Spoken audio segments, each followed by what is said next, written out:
Throughout history, there have been many Native American myths and legends within their tribes, some that may seem a little different or too good to be true.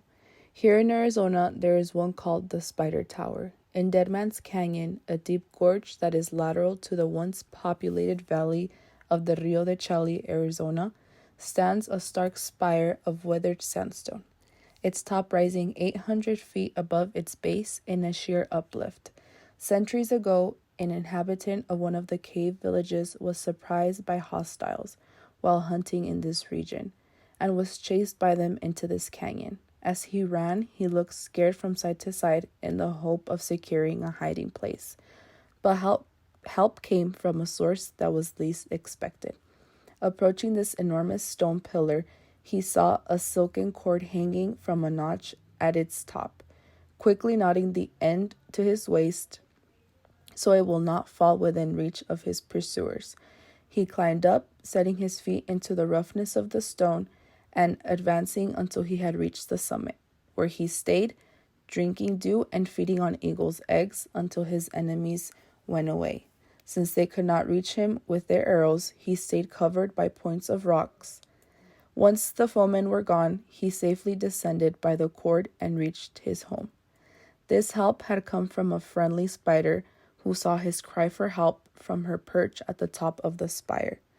And, weaving a web of extra thickness, she made one end fast to a jag of rock, while the other fell within his reach.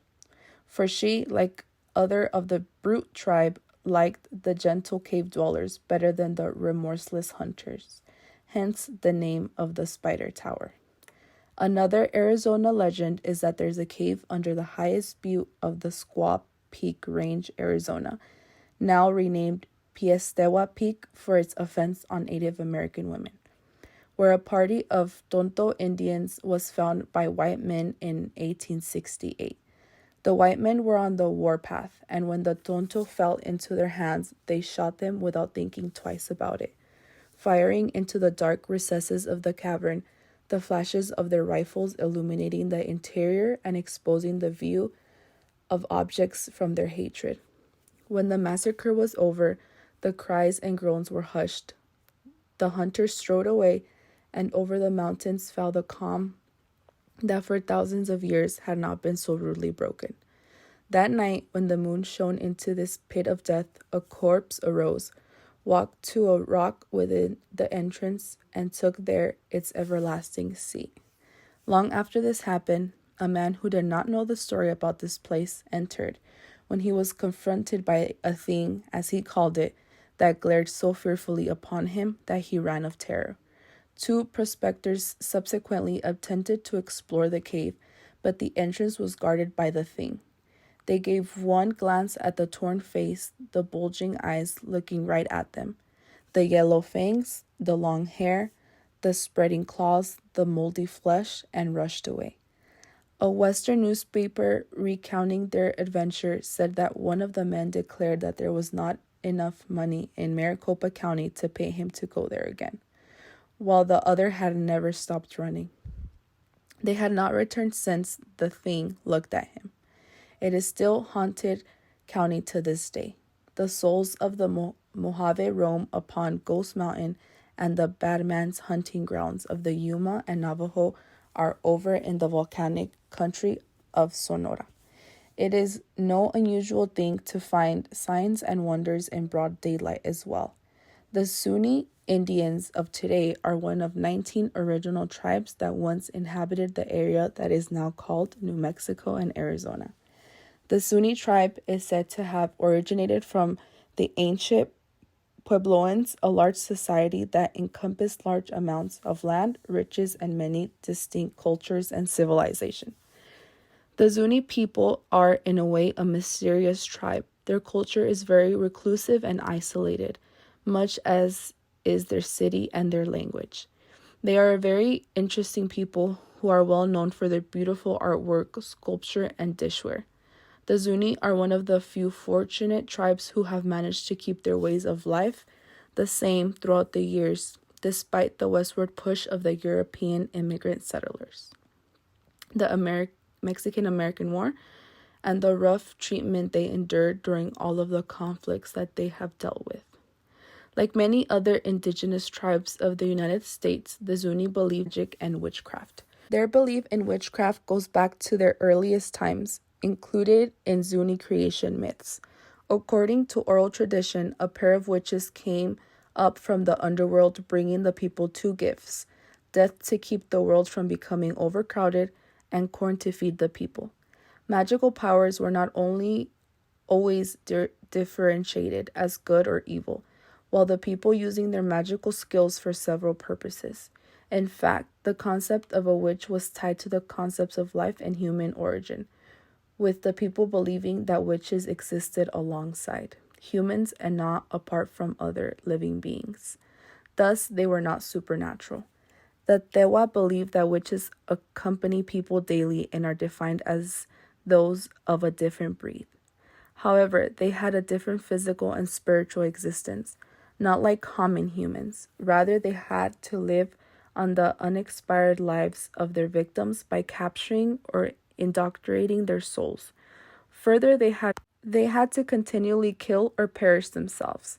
Reports indicated that in March 1855, Indians of the Nambe Pueblo in New Mexico butchered 3 men and 1 woman of their village, most horribly for alleged witchcraft.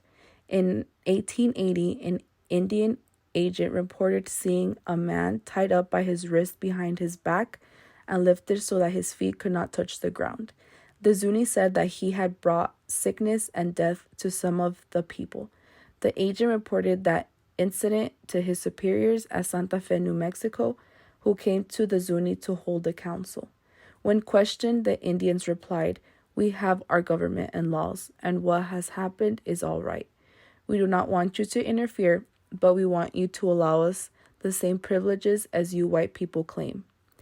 And they also added, "If you will tend to your own business, we will tend to ours."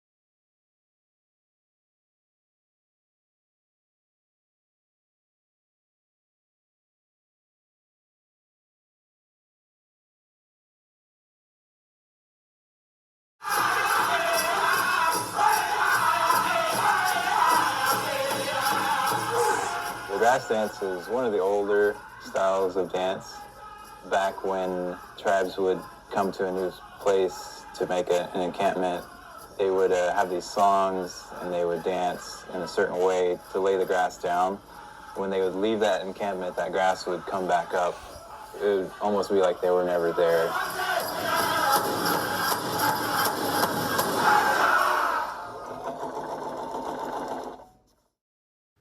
The tribes of the Great Plains saw the sun as the manifestation of the Great Spirit. The sun dance is performed not only in honor of the sun, but also to bring the dancers visions. It is a spiritual ritual intended to straighten ties between people, animals, and nature. Just like the sun dance, there are many other dances performed by Native Americans in the United States.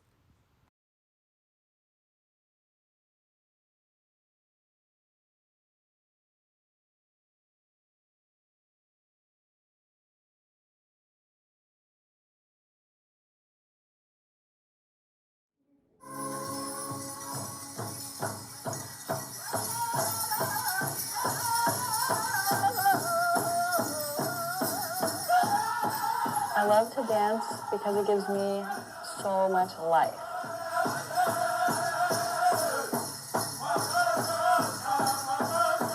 When I dance, I feel uplifted, rejuvenated, and I feel a sense of pride. When I dance, I really represent where I come from and my family and my tribe. The symbols on my outfit and all these designs are designs that I made.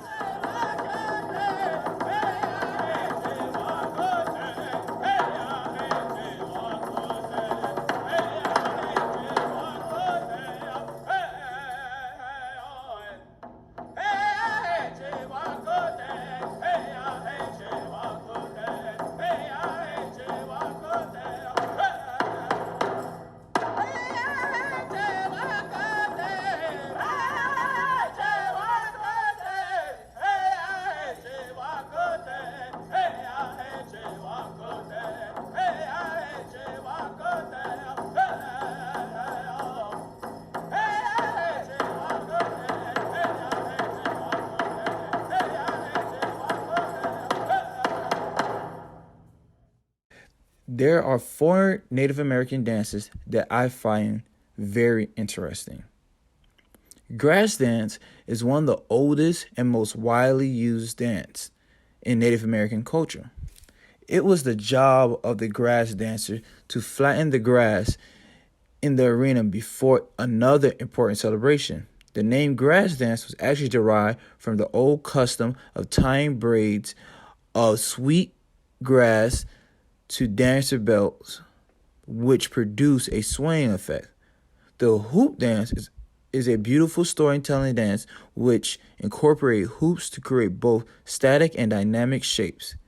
These shapes or formations generally represent the movement of the various animal. In its earliest form, the dance is believed to have been part of a healing ceremony designed to restore balance and harmony in the world. The woman jingle dance originates from the Ojibwe people. It is a healing dance and is considered to be based on a young Ojibwe woman's dream.